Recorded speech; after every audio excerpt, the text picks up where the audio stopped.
Good morning, সবাই কেমন আছো? আজকে বাবার সাথে চলে গিয়েছিলাম চিলড্রেন্স পার্কে, যে ম্যাঙ্গো অ্যান্ড পাইনাপেল ফেস্টিভ্যাল হচ্ছিল সেখানে। তো প্রথমেই আমি অফিসে চলে গিয়েছিলাম, তারপর সেখানে ব্যাগটি রেখে বাবা এসেছিলো, তো বাবার সাথে আবার বেরিয়ে পড়লাম। দেখো এখানে চলে আসলাম। তারপর যখন ঢুকলাম দেখি ঢোকার পথেই অনেক ধরনের ফলের চারা ওনারা সাজিয়ে রেখেছেন। তো আমি যখন গেছিলাম একদম সকালবেলা, তো এত জিনিস ওনারা বারও করেননি, যেগুলো বাইরে ছিল আমি সেগুলোই ভিডিও করতে পারলাম। তারপর ঢুকে গেলাম ভেতরে। ভেতরে ঢুকে তো দেখি যে এত ধরনের আম, কী যে ভালো লাগছিল। আমি তো এত ধরনের আম কোনো দিন দেখিনি। সত্যি বলতে কি, বাজারে যে আমগুলো পাওয়া যায় সেগুলো ঠিক আছে কমন, কিন্তু এত ভ্যারাইটি আমরা পাই না। কিন্তু এই যে এখানে মেলাটা বসেছে, এখানে বিভিন্ন ধরনের আম নিয়ে এসেছেন ওনারা। তো এত এত আমের নাম বলছিলেন যে আমার অনেক কিছু মনেও নেই। আর এত সকালবেলা তো অনেকগুলোতে ওনারা মানে ট্যাগও লাগাননি।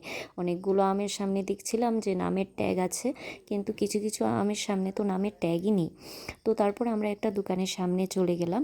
সেখানে অনেক ধরনের আম ছিল, বানানা ম্যাঙ্গো ছিল, কিউজাকি একটা ছিল, মিয়াজাকি, তারপর আরও বিভিন্ন ধরনের ছিল, আম্রপালি ছিল, আর হিমসাগর আম যেটা বাজারে পাওয়া যায় সেটাও অনেকটা কম দামের ছিল, কিন্তু এগুলো কালকেই শেষ হয়ে গেছে।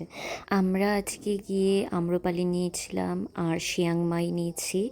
আর ব্যানানা ম্যাঙ্গো বাবাকে জিজ্ঞেস করলাম, বাবা বলছিল যে না, এতগুলোর প্রয়োজন নেই। আর আজকে আমার স্টোরি দেখে আমাকে অনেকেই কমেন্ট করছিলে যে কতদিন থাকবে। দুঃখিত, আজকেই লাস্ট ছিল। তো আজকেই আমরা গিয়ে দেখলাম যে অনেক কিছুই নেই। আর আনারস তো একদমই শেষ হয়ে গিয়েছিল, যেটা তো আমি ভিডিও করতে পারিনি। কিছু ভ্যারাইটির আম দেখাতে পেরেছি। এখন আজকে যদি কিছু ডিক্লেয়ার দিয়ে থাকে যে আরও একদিন থাকবে, তাহলে সেটা তোমরা একটু দেখে নিও। আমার জানা মতে আজকেই শেষ হয়ে গেছে। তো ওই অনেকটাই ঘুরলাম, একটু ঘুরে দেখছি যে বাইরে অনেক মানুষই চারা কিনছিল। তারপর বেরিয়ে পড়লাম, বেরিয়ে বাবাকে অটোতে তুলে দিয়ে আমি আমার অফিসে চলে আসলাম। তো এই এত ধরনের আম দেখে আমার আজকের দিনটা তো খুবই ভালো গেল। তো তোমরাও নেক্সট টাইম যখন হবে একটু খেয়াল রেখো, তোমরাও গিয়ে এসো।